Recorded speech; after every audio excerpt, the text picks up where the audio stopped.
Welcome to Hiraeth, the home of modern Welsh politics.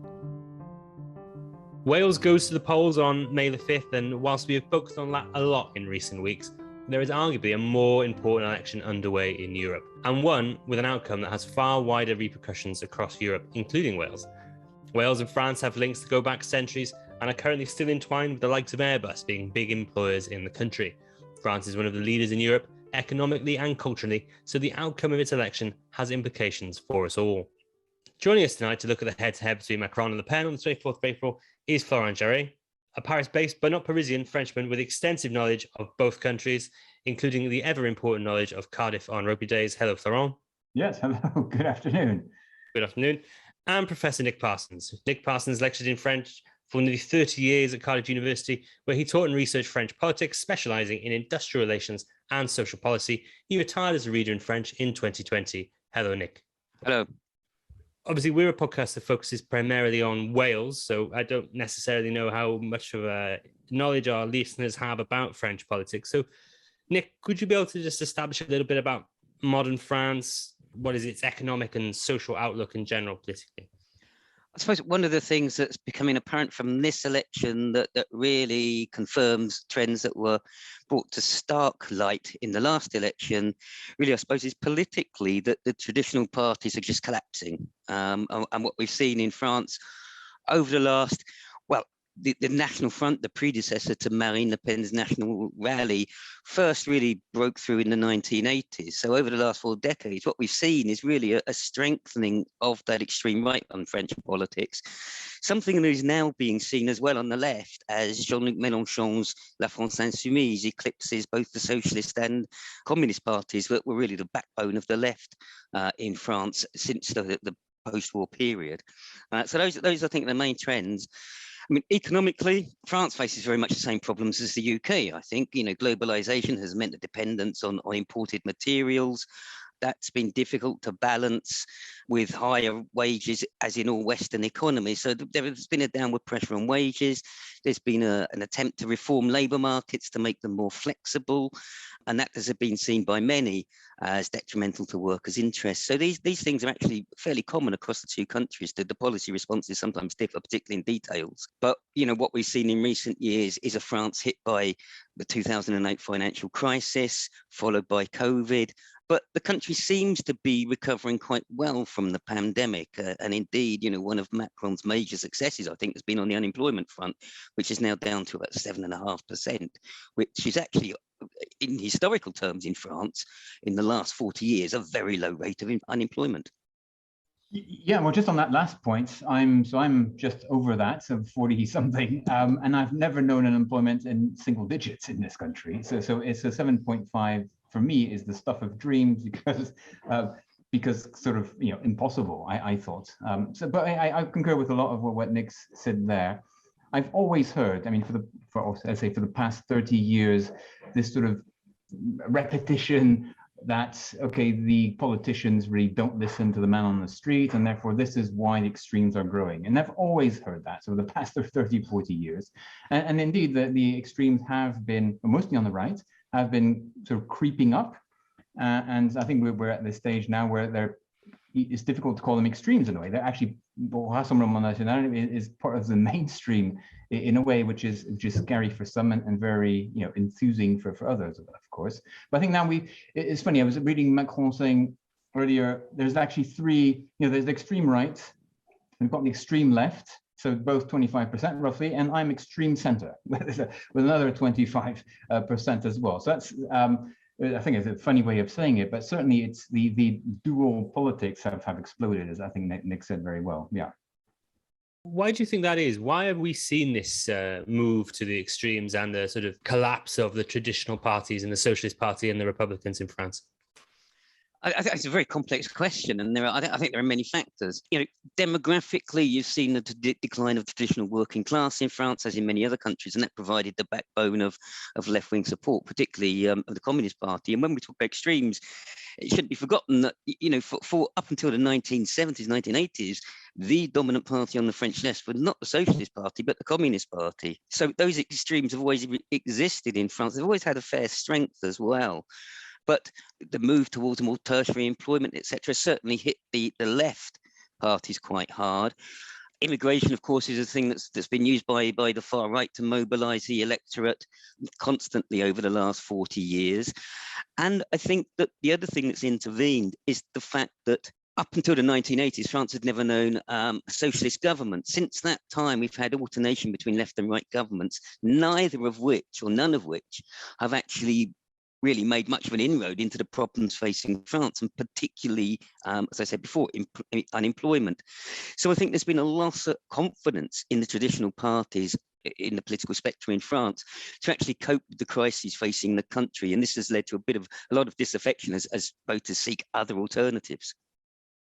Yeah, in a way, I think it may link us to the question of what are the big topics for this election, because I think on the macroeconomic side, yes, it's under a certain angle, it's quite impressive results by Macron, which all his predecessors had failed, and all the more so impressive given the the sanitary situation that we've had. But actually, that's not what matters to people in a way. The unemployment was always a big theme, and unemployment is just not a theme anymore. Actually, doesn't even count as a victory for Macron because it's just not a non-topic in a way. And I think what touches people more daily, I guess, things around prices, petrol prices, for example, the fact you had to wear a mask for 2 years, all these little things, I think, color the election much more than some of the bigger themes. And actually immigration as well, which was a big theme for the far right, I think is more muted this time around. And Marine Le Pen is trying to become, look more presidential, more reasonable, more nice and lovely, cuddly. And so that topic has faded away. And so we're in a funny place where what is actually the election going to be, voted on? Well, it's not those big traditional themes. There's a variety of other stuff which is happening, and that is confusing as well. I think even for me, because you have different parties and it's different topics, and it's this big unknown. So one of the accusations that levelled in governments in Wales and in Westminster is that they become overly centralised. Is that an issue that affects France in the same way? Do people think that France is too Paris-centric? I don't think so. I mean, it's certainly not a big topic. And actually, when you look at Macron and Le Pen, they've got different views on it. And actually, Mélenchon and Le Pen are very for centralization, so control of the state. So, for example, if I take Corsica, no autonomy for Corsica. If you hear Mélenchon or Le Pen, no, because it's a whole. So you can't start dividing or giving autonomy. Whereas Macron is slightly more flexible on that. I think where it comes into this election is not so much a centralised versus decentralised view of the country, but often a rural-urban divide as well that you saw in the Gilets jaunes. Rassemblement National has made a great attempt to try and attract those sort of what they've called a peri-urban voters in France. And so in terms of electoral geography, I suppose it's not so much centralised state versus decentralised, but really urban, reasonably well-off populations in many respects versus the if you like, a peri-urban and rural poor. Yeah, I think that's right. And the whole, I mean, France is a layer cake of administrative levels. From the town to town recruitments to department regions, and then the national state, and then of course you have the EU. That's a big topic. So you have all these layers. But I think the topic of centralization versus not has been put to bed. And I agree, urban versus peri-urban and rural, those two last groups being somewhat together is a very blunt, simplistic way of looking at it, but it actually does work, yeah. So this is the presidential election, of course. I mean, living in a country like the UK, we can only dream of electing our head of state. So would you be able to explain us a little bit, Nick, about how this works in relation to the Assembly Nationale? So what are the powers of the president versus the powers of the National Assembly, and how do they sort of work with each other? Okay, well, once again, France is never simple to look at. It looks apparently simple, but amongst political scientists, it's called a semi-presidential system because you do have the president and you have a parliament and you have a prime minister. And according to the French constitution, it's the prime minister who is head of government. In reality, over time, through usage and custom, the president is effectively the head of government, unless he can't command a parliamentary majority. Because whatever he does, the president gives a strategic vision for the country. He determines the course of the policies that will be implemented and put before parliament. But he still has to get those policies accepted by parliament. So in the 1980s and 1990s, there were periods where French presidents had to govern with a hostile parliament. And that was seen to lead to some confusion about where power lie in France, particularly when you had two discordant voices in summits in Europe, etc. It created the impression of a lot of confusion at the head of government. So there was a constitutional reform in 2000 that said, okay, that basically aligned the presidential and parliamentary mandates. So they're both for 5 years. Previously, the president was for 7. And the presidential elections take place first, because the idea is that because the two elections will be so close in time, then whoever won the presidency was likely to get a supporting parliament elected to carry out his policies. So we got the presidential election, the second round this Sunday, and then in June there will be 2 rounds of parliamentary elections to decide what parliament whoever wins on Sunday will have to govern with.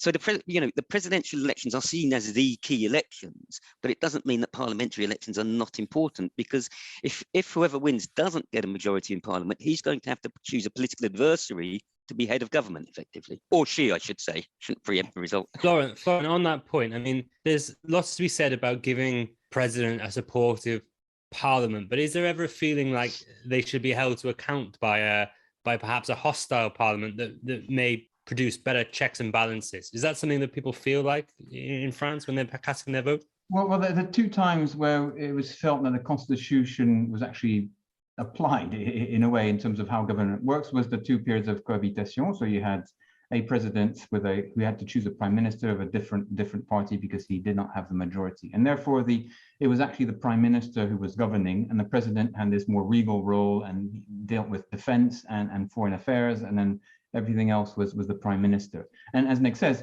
when they're from the same party, actually, because the president has been voted in by tens of millions of people directly, he or she, historically it's been he, has the very strong legitimacy. And so then the prime minister is sort of a right-hand man. Prime ministers, come and go. They're fired and on a whim, and then they're named as well. So they're really there to apply the policy of the president. So it's a very important election because it gives the color.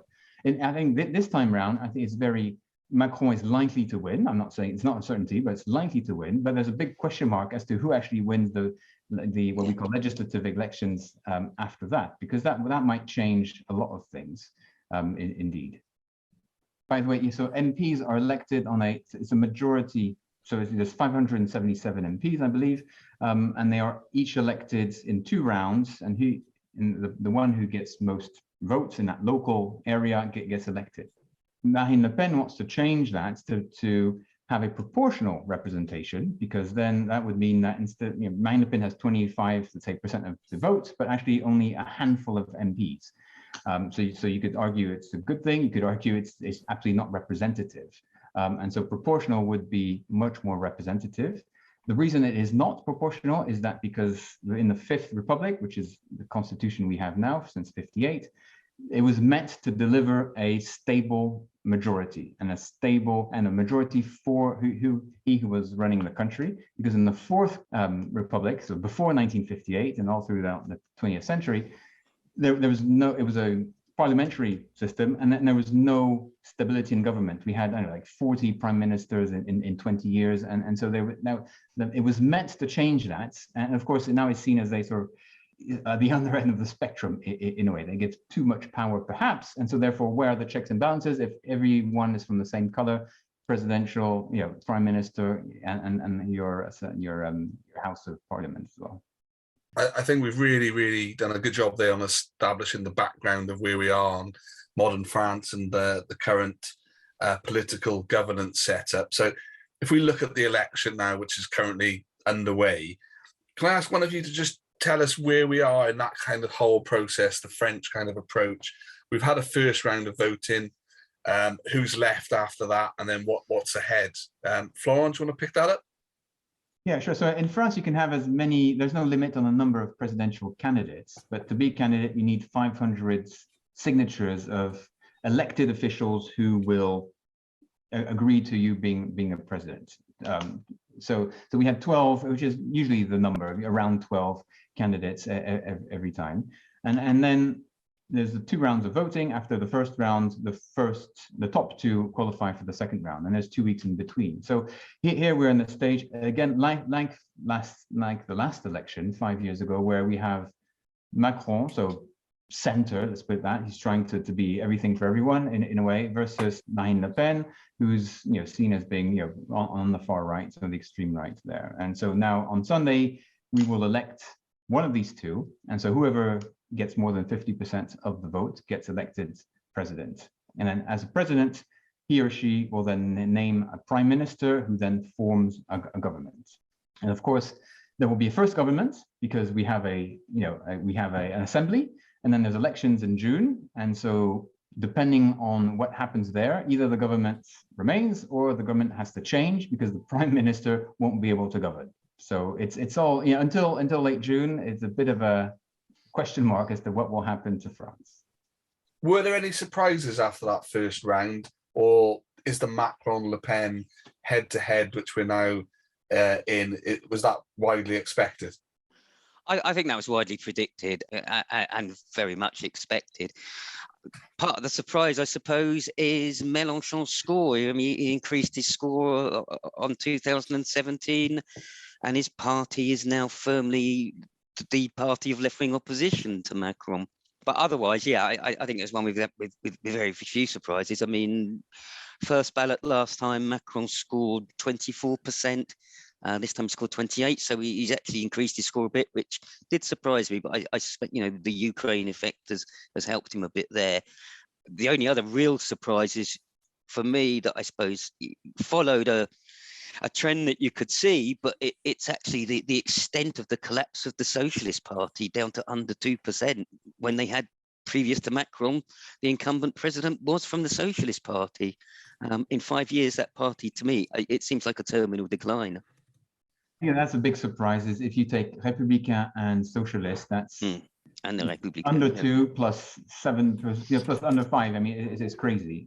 So you're under 7% there, which 15 years ago that was 45%, yeah, something like that. And you mentioned Mélenchon as leader of the opposition. I think that's an interesting question, because Mélenchon last time around, he was a strong figure. He's a great speaker, dedicated following. But then after that, he said, "That's it. I'm doing the presidential, and then I'll disappear off the scene." And he was absent for 5 years in a way, and then he's come back. And will he do the same thing and leave his supporters, frustrated because actually he's gone and he's just going for presidential? Or will he actually get, a number of, MPs, which mean that there is a voice for this party? Because last time around there was very, very few. And so again, there's this difference at times, which is, I know, sometimes not easy for outsiders to understand, between the presidential election, you vote for someone, and then who you vote for, which party you vote for in the legislative elections. And sometimes that can go two different ways. I think this time around the difference might be that the socialist collapse. I don't know, I may be wrong, but I think it's going to be very difficult for them to pick themselves up in a few weeks to fight legislative elections, and to do so convincingly, in which case, given the Communist Party is virtually an electoral irrelevance in France nowadays, at national level at least, and also municipalities, that really means that the only useful vote, as they say, on the left is a Mélenchon vote. The ecologists are also having trouble breaking through that 5% barrier they have for the last few elections. So, I don't see anybody else on the left that's able to bring together those votes. And indeed, but it may just be that, as they seem to be doing at the moment, internecine fighting on the left just means that they lose out all round. That's not like the left at all, is it, Nick? Fighting amongst themselves. I was going to ask. We've had that on the right for a long time, and actually for a long time, the right they call themselves, we're the stupidest right in the world, because of the internal fighting. So we love little factions. That's why we have 12 candidates. Sometimes we've had 13 or 14. But then it's true for the legislative elections. Then the question is, will you have in any area a single left candidate, or will you have 6? And in many cases, you will have more than one. And so then there's a question of how the vote is spread, who makes it to the second round, and therefore is what representation there will be for these different parties in the Assemblée Nationale. Florent might have seen some stuff on this, but the repercussions of failure in the presidentials, because these parties now getting under 5% will not get their expenses reimbursed. So are they actually going to have funds to fight a decent legislative campaign? I was just going to come in on that, actually, Nick, Florent. How are these parties funded in France? Did you say, is it where the state reimburses a certain amount of expenses? Yes. I mean, you have your membership, but in France, traditionally, there's low membership to parties, but that will be one. And then, yes, yeah, Nick is absolutely right. You need, at least in the presidential, if you have 5% or more of the vote, then your expenses are reimbursed. Obviously, there's caps and there's a whole system. You can't go on. It's not a free spending. It's not a US system. But yeah, and when you're under 5%, then it's out of your own pocket. And so, Valérie Pécresse, not to name her on the right, is, she had taken out a personal loan or remortgage her house or whatever. And so that's she's in financial Duda because of that. Yeah, I think that's a good point. Will she be, or the began be able to fund a proper campaign? That's a good question. I don't know. Well, whilst we're on the parliamentary elections, are we expecting this to be a parliament that is essentially made up of Le République En Marche, Macron's party, Mélenchon's party, and Le Pen's party? Or do you think there is still room for parties like, looking very likely the Socialist Party will do well because they only got 2% of the vote, but are we still expecting to see Republicans? Could we expect to see Greens in the National Assembly? Do you think that's possible, or will it be an assembly dominated by these parties that now did better in the presidential election? Well, remember, these are elections where you vote for one person in your local area. So if you've Mélenchon, you've got 20% of the vote, but if that vote is spread equally across the country, you will have not a single member of parliament, because you'll get 20% everywhere. So what you want is not 20% everywhere. You want 60% in some areas and 0 in others. And so in those areas where you get 60%, then you'll get elected MPs, and then you can have you're represented in the parliament. So that's why it's difficult to say, and that's why some parties which can the Front National had 18-20% of the vote nationally, but because it was fairly well spread out, they had very few members of parliament. So that's why there is this push towards a proportional system, which would completely change the makeup of parliaments. But that's not the case today. In some respects, I mean, we're in a whole new ball game with the forthcoming legislative elections, because it will be, I suppose, the first elections when the collapse of those traditional parties has been confirmed, and so the impact that will have on voters, I think, is unknown. I mean, I think Florent is absolutely right. You've got geographically areas where the left are strong, areas where the right are strong. It could well be that the socialists still manage to pick up some seats in some areas. Likewise with the Republicans. Yeah, for me, that's the big question of the elections. Yes. I think, if I was going to stick my head out, I'd say one thing. I don't think that Macron's going to get the thumping majority he had last time. I think that's pretty clear. Yeah. So my understanding is that Marine Le Pen, when she was unsuccessful, she'd been an MP previously, but then she restood and was an MP in the National Assembly last time. But Mélenchon sort of went away from frontline politics. Do you expect him to stand to be a member of parliament and to keep the momentum going that his party has now? I don't know if he said anything himself. I haven't seen anything where he's given any intimation of his plans. No, I don't know either. He just said, I don't want any of my voters to give one single vote to Marine Le Pen, but that's as far as he went. But no, who knows? It's a different situation as well, because he's the only one sticking out on the left. So it might be that he says, oh, there's a calling there for me, which wasn't the case 5 years ago. But no, I don't. No one knows. Only he knows. Yeah. Again, I'm asking you to think in hypotheticals. And I'm sorry for that, because I know how awkward that can be as an exercise. But how different do you think this last 2 weeks of campaigning would be had it been, had the left not been so good at splintering itself, and it had been Macron versus Mélenchon in the final round of the election? Do you think that it would have a different tone? And do you think that Macron might be slightly more concerned about losing?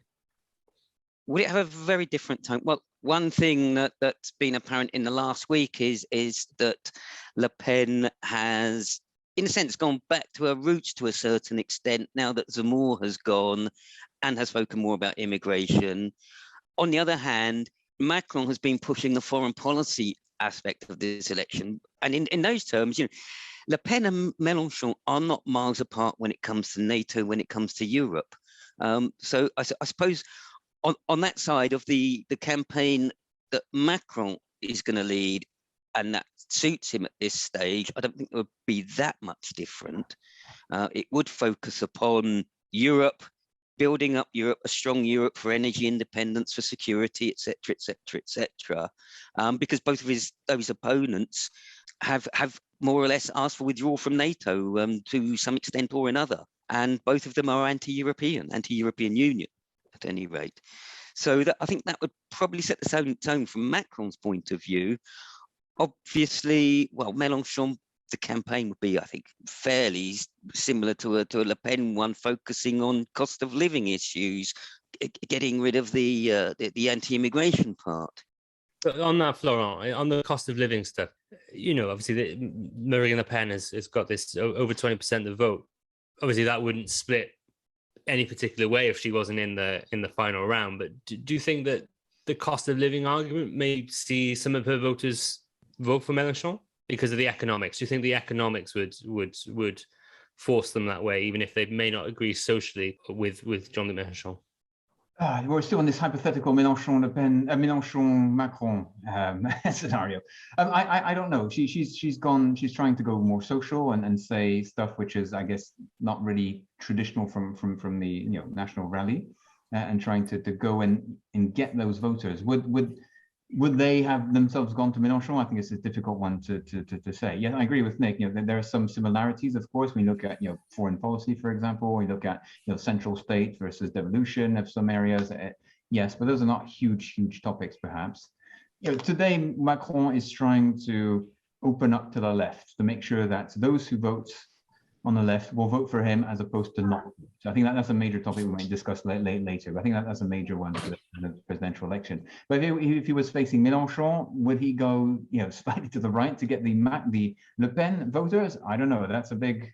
I don't know, because she is still seen by some of my generation and older as the so the heir of sort of a devilish politics, and the younger generation don't see that because they don't know her father, they don't know where she comes from, and so she seems more respectable than for those who are 45 and over, I think. So by that I mean, would Macron try to go further right if he was facing Mélenchon? I don't think so. I think we've done a little bit of the too much on the what if scenario there. But you just mentioned Le Pen and her father, Florent, and I was going to ask this a little later in the script, but it's pertinent now. Can you just tell us a little bit? So we've got the two candidates now, Macron and Le Pen. Can either of you give us a little bit of their backgrounds? Because Macron did come from nowhere, like in the last election, and Le Pen is very much part of a French political dynasty. Yeah, I think Macron came in very much in 2017 as the outsider, which tended to neglect the fact that he was actually Minister for the Economy under François Hollande, had been a banker with Rothschild, etc. So he came in as the outsider, pushing what I suppose is a sort of social liberal ideology, very very centrist, picking it from left and right. And last time, I think he benefited from that and being the newcomer. I mean, he explicitly said he wants to come in and break the mold of French politics. Of course, now he is the establishment par excellence because he is the incumbent president. So he's lost that advantage.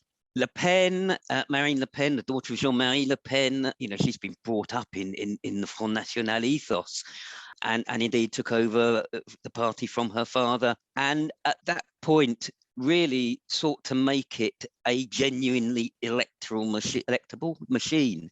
Her father got through to the second round in 2002, where he faced Jacques Chirac and lost by the greatest margin ever, 82% to 18%. Since that time, I think Marine Le Pen's strategy has been this one of what the French call dédiabolisation, doing away with that nasty image of the Front National, really coming out of far-right, sometimes terrorist groups in France that were around in the 60s. So she's got that background. She has tried very hard to shed the worst parts of that background, even to the extent of kicking her own father out of the party. But I think Florent said it very well, that beneath this more kind, cuddlier image, one that is always stroking cats, etc., there is still the suspicion, I think quite right, that behind it, things haven't changed that much, and that we do see still quite an authoritarian, xenophobic figure at the head of what is now the National Rally. Just following on that theme, there's a certain disregard for the rule of law. And one of her policies, if she were elected, it would be to not just try and reform or disagree with European law, but just ignore it and just say, well, the primacy of French law, we will just ignore EU law, which obviously means that there would be no such thing as EU law anymore. And that is obviously anti-constitutional today, but if she would want to change the constitution by a referendum and get the proportional elections system put in place. So there is in her policies a number of things which today no one else can say, because she doesn't care if it's legally impossible to do. She said, well, try me, I'll do it. So I think that demonstrates what we call, why it's far right, but actually in French it's extreme right. So we use that word extreme because I think that is one of the clues, I suppose, as to why we call it extreme. But many people are very, she still get 20+% in the first rounds, and she'll get more in the second round. So that doesn't bother too much some people. I'm quite taken by Macron, Florent. I just like the party he founded in 2016, La République En Marche. I come from a part of Wales where I think that would go down really well, actually. But how has his first term as president been on the ground? Like, British media, we don't see a lot. I think, what is the view of his presidential period at the moment? Well, I think it's very black and white, I'm tempted to say. So it's a bit like Le Pen. This is why it's interesting. Le Pen, there's the blind followers, and then you've got those who cannot stand what she stands, cannot accept what she stands for. It was very much black and white. I think Macron, so much to my surprise in a way, it's also very much the same, because he is perceived by a good chunk of the population as being a devil in his own right, because seen as in the last 5 years being extremely arrogant, being not listening to the people. The health crisis was seen as authoritative and dictatorship. That word came up time and time again in the last 2 years by people actually who want the dictatorship with Le Pen, but that's a different question. But there is a lot of hate against Macron, which is really visceral, which means that some people would refuse to go to the election because they don't want to vote for Le Pen, but they can't get themselves to vote for Macron either. So I think very different in 2002. Nick, you mentioned Chirac versus Le Pen. There was this sort of Republican front where everyone who was against Le Pen was going to vote for Chirac, whether they liked him or not. Even the communists said, we need to vote Chirac because Le Pen is the devil. And this 20 years on, very different situation. And they're both seen as a devil, and which is why I think there's a real open election. I think the trick will be for Macron is can he get the lukewarm people to actually turn up and vote for him, as opposed to say, I'm not bothered. They're both devils. I'm not going to choose. So I think that's a real. So he very supported by some, but very much hated by others. So I think Florent is absolutely right. I mean, what you've got with Macron is a pretty mixed bag, and to take the pandemic, yes, he's seen as authoritarian because you've got to restrict people's freedoms, etc. But on the other hand, he's also been praised for the reaction because he spent 200 billion euros supporting people so that they didn't lose their jobs, etc. So you've got this two perceptions of the man, I think, and it does strike me that I think Florent's absolutely right. It's the level of abstention. How many people are going to say, I don't want to vote for either of these, that could actually be determinant in this result? I think that brings us to what will make people consider how they're going to vote. So I've got a list of policy issues we've got here, which I'd be interested in what the French take is. But I imagine preeminently at the moment in European any kind of politics is going to be Ukraine. And I think you touched on it earlier. But is that going to be policy issue in this election, or are they on the same kind of stance on this? No, the different stances, but I don't think it's a major one. I mean, Le Pen obviously made a great show a few years ago of going to see Putin and shaking his hand, and Russia is our best friend, etc. I'm barely caricaturing this, and now she's certainly still thinking that Russia longer term should be a strong ally for France, that NATO is the US and therefore evil in its own right, and that France should be independent in a way, but be friends with Russia. I'm not saying Putin, but with Russia. So from a sort of geopolitical or geostrategic standpoint, very different to Macron, who sees Putin as very much as a dictator that's is doing a lot of damage and therefore should be fought. It's not my perception that this is a major issue in the elections. I think it's become more important in the last week because I think Macron has intensified his attacks on Le Pen over this. Whether he can elevate it to something that really is a crucial matter in the election, I'm not sure in the few days that remain. But the one way in which Ukraine has really impinged upon the French election is one way in which Le Pen has been very adept at capitalising on, actually, and that is the increasing gas prices and general cost of living. Florent is right. That is the primary concern of the electorate at the moment. Now, I think that what you've actually got in France is, and I don't know whether what camp has the majority here, but it seems to me that there is a basic division between people who are, if you like, globalists, outward-looking, pro-EU, pro-international competition, cooperation to face up to major problems facing the world, both economic security and ecological, and those that see in the face of these current problems a return back to the nation state. I think that's the major division. And I suppose, whoever can convince the electorate about that bigger picture, but that's a hard sell to talk about international relations and geopolitics when most people are facing cost of living crisis. I think that's the problem that Macron has. I was going to say the cost of living crisis is one of the big policy issues I've got to ask about. Is that what you see on the ground? Yeah, it's certainly very present in everyday discussions and in the papers and in the campaign.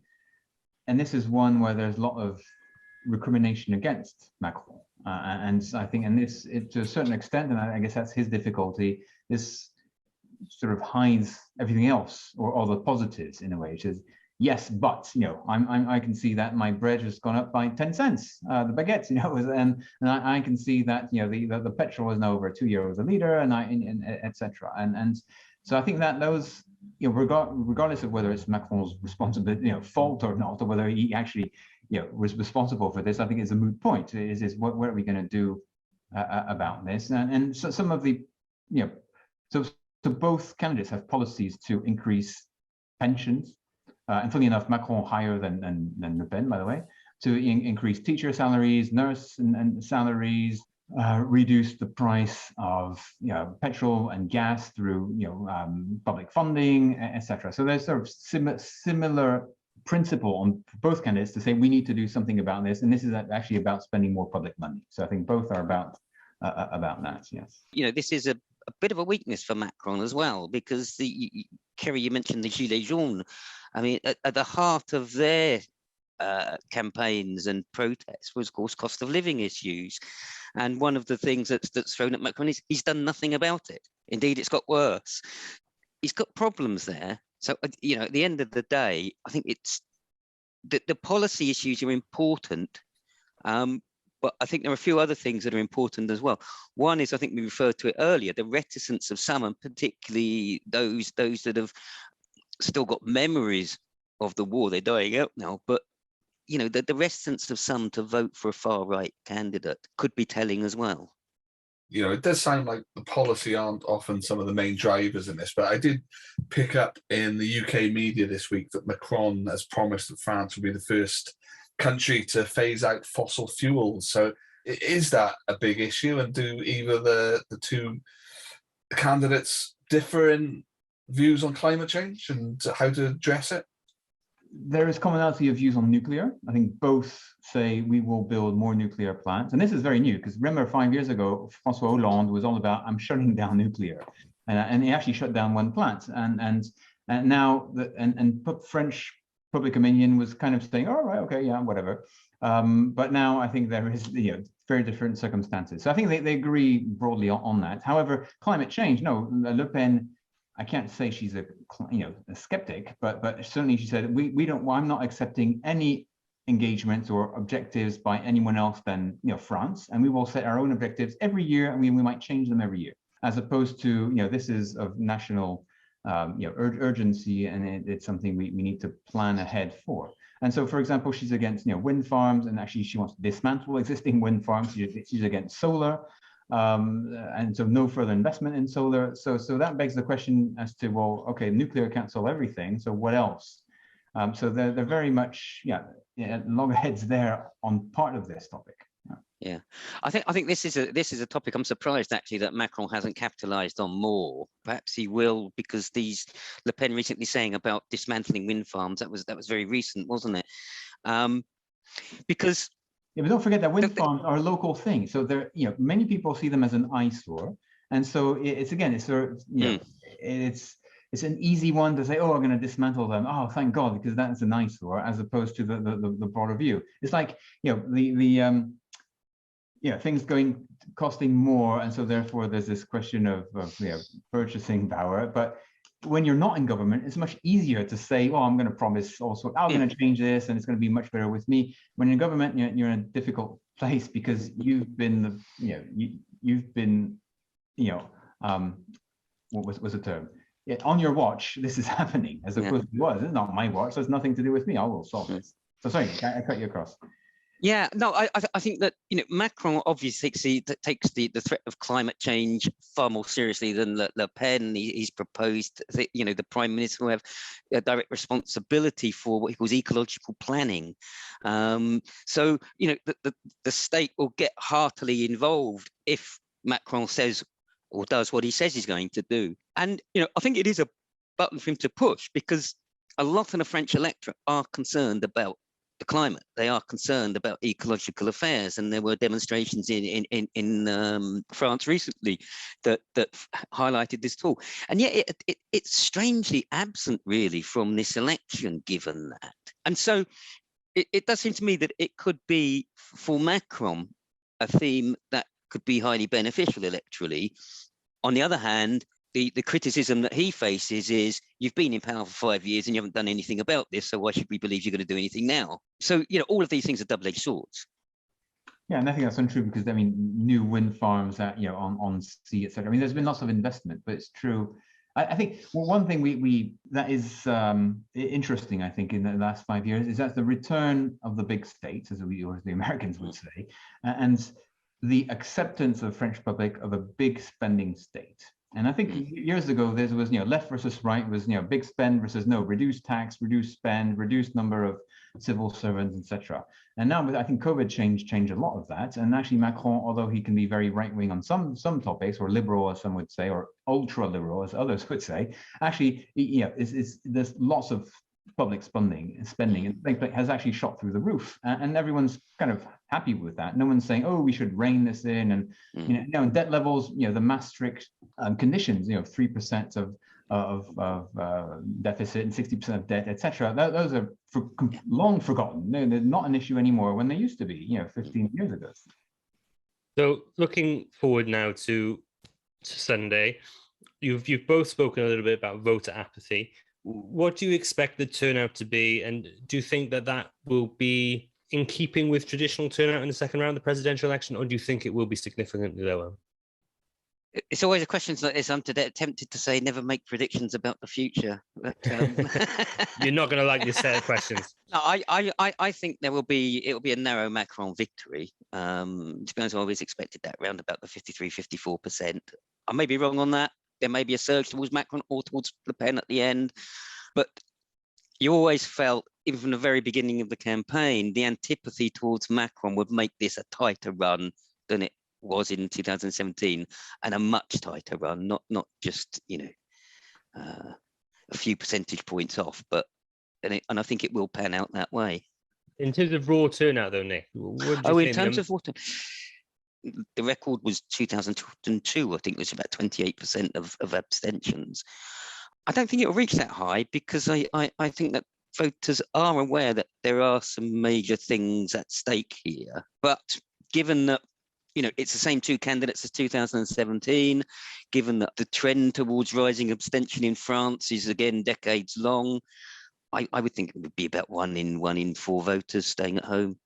Yeah, I think I would expect it to be the worst turnout for a presidential, second round, because I think because of the antipathy towards Macron, and many people thinking, well, two different devils in a way, so I cannot make my mind. And then there's and as opposed to voting serves no purpose, because I think COVID also showed that actually politics makes decisions that affect you very clearly, and so therefore your choice matters. So I think that ça sert à rien, I think it's less, but I can't get myself to vote for any of these. What will be higher? So I would expect lesser turnout, and therefore I think for me that would be one of the contributory reasons to a narrower margin between the two candidates, and by that I mean actually less for Macron. So that would penalize Macron, I suspect. Do you still think he'll win? I think so. Personally, I'd hope so, but that's but yeah. Okay, thank you very much, Kerry. I think Kerry has one other question before we wrap up. It's not really on the election, gents, but one of the things I find is that Britain is very much steered by its media. And I've been lucky enough to work overseas quite a lot, including in France. And when you get the kind of perception from overseas, it can alter the way you think. I'm just wondering what the current view from France is of the UK and where we are with Brexit, and what is that kind of view from the French tabloids of the UK and how it's going and things like that? Well, there's no such thing as French tabloid. I think that's the number one. And the power of the press is quite different to the UK. And so lesser is what I mean. I mean, one immediate, very visible impact of Brexit is the fact that Marine Le Pen is not saying Frexit, is not saying we're leaving the euro. That has gone, because everyone saw how nightmarish that could become, and I think that contributed to her dropping that policy. I think comments are that the UK really, by excluding itself from the EU, has a lesser voice on the international stage, has less influence, and has become a sort of small nation amongst many other small nations. I think that's probably a biased view, perhaps, but that's certainly a perception in some of the business press, certainly, and the sort of mainstream press. I don't know whether that's a general view, but that's, I think the view is that, well, we still think that was a poor decision on the part of the UK. I suppose the other observation I would make is that the perception of the UK government by the French government is not great. Macron has actually said you can't trust Boris Johnson. So there are many outstanding issues between Britain and France that still need to be resolved over the withdrawal agreement and the trading cooperation agreement, such as fishing, etc. Whether a Le Pen victory would make them any easier or difficult to resolve, I'm not sure. But I think it does all add up to the perception of the UK being no longer an awkward partner as it used to be, but an awkward one sitting on the sidelines. But I think Florent is absolutely right. The French looked at that Brexit decision and what's happened since and have decided that this is not a path we want to take. I think Marine Le Pen's policies will lead to a collision course sooner or later with the EU if they're followed through. But as we've seen, that collision can take place ages. I mean, it's been going on with Poland and Hungary for a number of years. So, but it certainly will have a major impact on the EU and its ability to function in any coherent manner. Yeah, this would be assuming, though, that she has a majority to govern. Yeah. Indeed, if she makes it past Macron and is elected, then there's a big question. And then she would say she would want proportional representation through referendum, and then referendum would need the majority parliament to agree to referendum. She might want to jump over that, and then be anti-constitutional. There are obstacles. Lots of questions as to whether she could actually govern and actually put in place her policies. So, I think that's true. Not impossible, but certainly not an easy one. Well, I just want to say thank you again for coming on and speaking to us. And if our listeners want to hear more from Hiraeth, they can do so on Twitter and Facebook at HiraethPod, and on our new website, www.walespolitics.com.